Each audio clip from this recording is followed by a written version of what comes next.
شروع کرتی ہوں اس بابرکت نام سے جو بڑا مہربان نہایت رحم کرنے والا ہے، جو دلوں کے حال کو نیتوں کو بخوبی سے جانتا ہے۔ انسان کیا سوچتا ہے، کیا چاہتا ہے، اس کو ہر ایک بات کا معلوم ہوتا ہے، کیونکہ وہ ذات ہی ایسی ہے۔ الحمدللہ، ماشاءاللہ۔ السلام علیکم ورحمۃ اللہ وبرکاتہ۔ کیسے آپ سب؟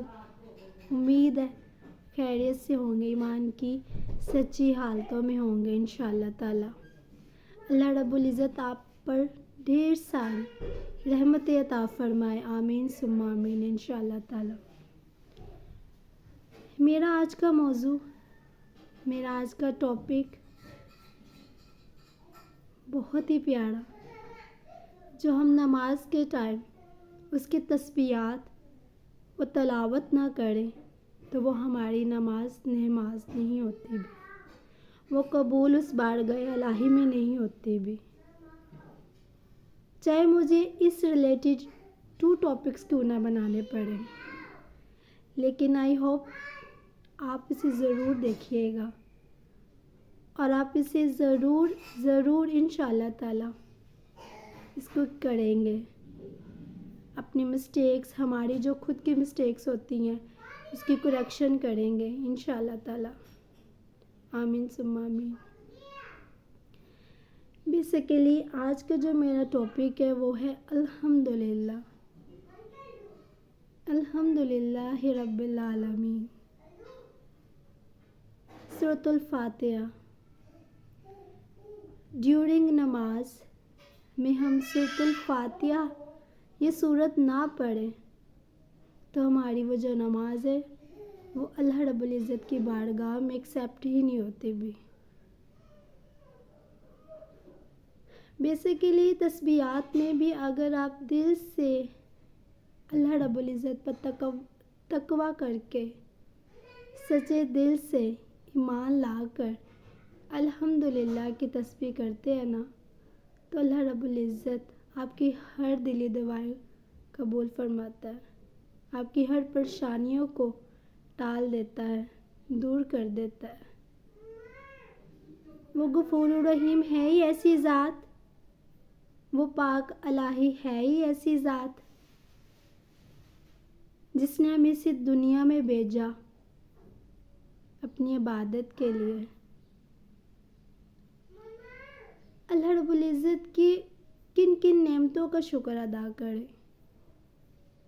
اگر اس کو کاؤنٹ کیا جائے نا تو ہماری کاؤنٹنگ انف ہو جائے، لیکن اللہ رب العزت کی وہ چیزیں، وہ نعمتیں انف نہیں ہوں گی۔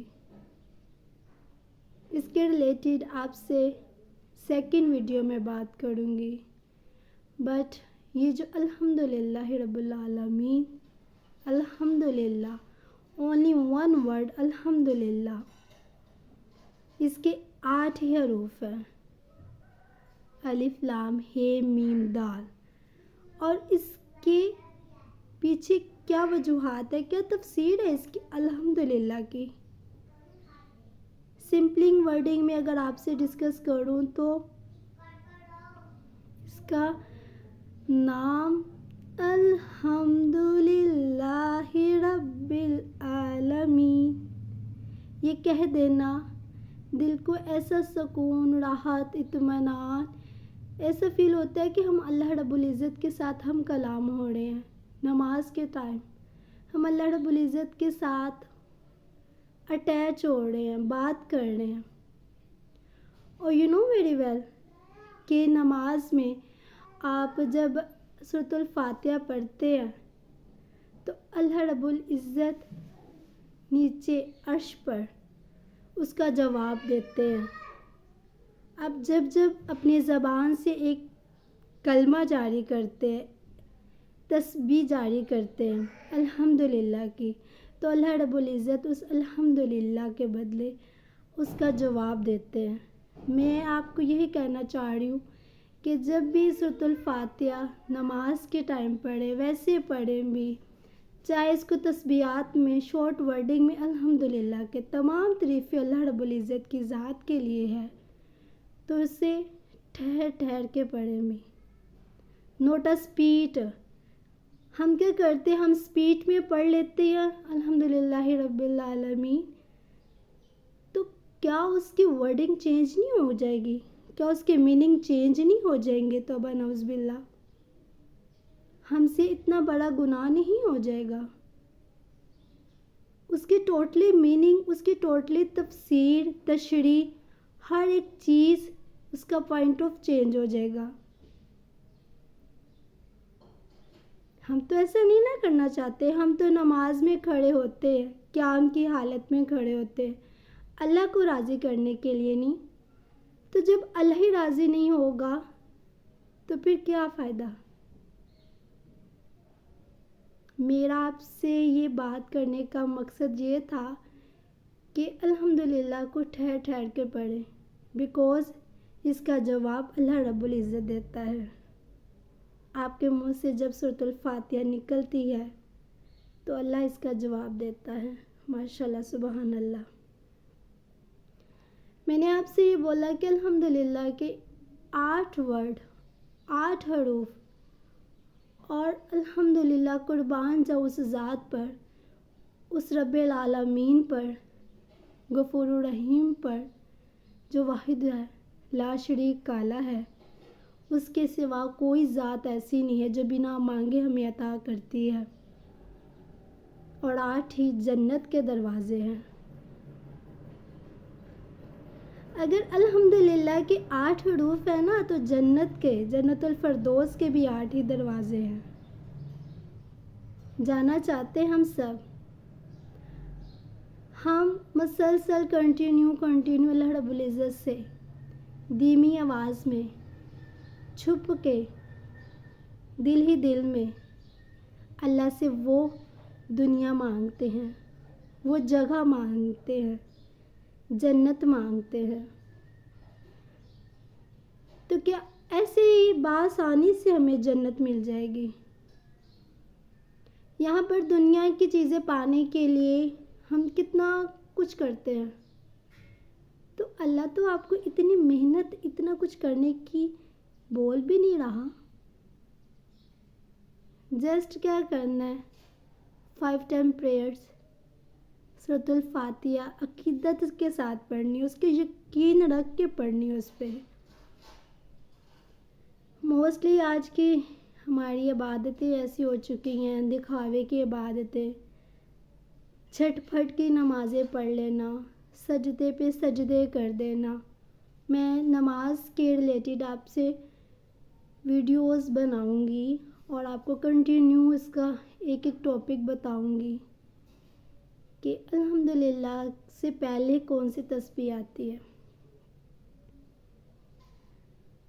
تو پھر الحمدللہ جب پڑھ لینا نا، تو اللہ راضی ہو جاتا ہے جب اللہ اس کی جواب میں جواب دیتا ہے. جب ہم رکوع کی حالت میں جاتے ہیں تو تب بھی موسٹلی کیا بولا جاتا ہے، جلدی جلدی سے، پتہ نہیں کون پیچھے پڑا ہوا ہے، آئی ڈونٹ نو.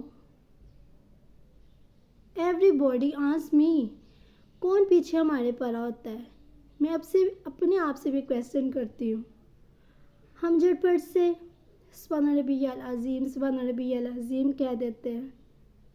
تو اس کا مین کیا ہے؟ وہ عظمت ہے، عظمت والی ذات ہے. تو اس ذات کے لیے اتنی جلدی سے بول دینا جو کہ عرش پر ہی رہ جاتی ہے. رکوع تو آپ کرتے ہو یقین کے ساتھ کہ ہم نے نماز پڑھ لیا تو اللہ اس کو قبول کر لے گا. کیسی نمازیں قبول ہوں گی کہ جسے اسپیڈ سے ادا کر دیا اور سب کو فیل ہو گیا اس نے نماز پڑھ لی ہے؟ نہیں. لانگ ویڈیو کی وجہ سے میں اپنی بات کو یہاں پر ہی اسکپ کرتی ہوں. انشاءاللہ تعالی اس کا سیکنڈ پارٹ آپ ضرور دیکھیے گا. آئی ہوپ سو کہ آپ کو آپ کی نماز میں آپ کو معلوم پڑے گا کہ الحمدللہ کیا ہے. یہ کوئی سمپل ورڈ نہیں ہے. قرآن مجید جسے عربک ٹیکسٹ میں بولا جاتا ہے، عربک زبان میں بولا جاتا ہے مصحف، اس میں اللہ رب العزت نے سب سے پہلے سورۃ الفاتحہ کیوں اتاری؟ سورۃ الفاتحہ کا کبھی ترجمہ پڑھیں، اس کی تشریح کریں، اس کی تفسیر کریں، بلیو کریں، آپ اپنے آپ کو اللہ کے قریب سمجھیں گے۔ اس کا ترجمہ جب آپ کو پتہ چلے گا تو نیکسٹ ٹائم ہم سے غلطی نہیں ہوگی۔ میری آپ سبھی سے اوورآل پیپل سے یہی ریکویسٹ ہے کہ جب قیام کی حالت میں ہو، نماز کی حالت میں ہو، سورۃ الفاتحہ آپ کی زبان پر جاری ہو تو اس کو ٹھہر کے پڑھیں بھی، کیونکہ اس کا جواب اللہ دے رہا ہے، وہ کائنات دے رہی ہے جس نے اس دنیا میں بھیجا اپنی عبادت کے لیے۔ ابھی میں آپ سے سیکنڈ پارٹ شیئر کرتی ہوں، اتنی دیر تک کہیں نہیں جانا۔ فی امان اللہ، السلام علیکم ورحمۃ اللہ وبرکاتہ۔